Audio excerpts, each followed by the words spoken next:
In today's video, you'll learn how to deposit undeposited funds in QuickBooks step by step so your bank balance and accounting records stay accurate. Undeposited funds in QuickBooks represent payments you've received but haven't yet added to your bank account inside QuickBooks.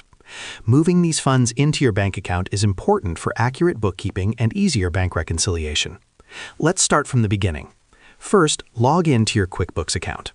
Once you're on the dashboard, you need to check your undeposited funds. There are two easy ways to find them. The first method is to click the settings icon in the top right corner, then select Chart of Accounts.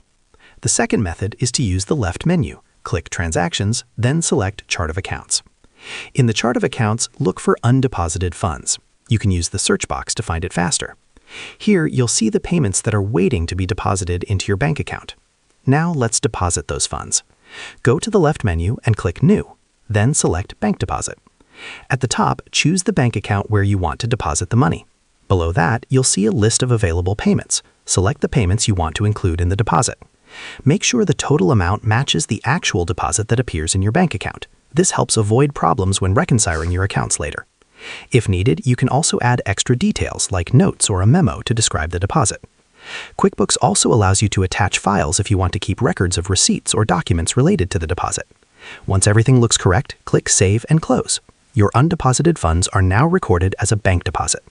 This process helps QuickBooks match your real bank transactions and keeps your financial reports accurate.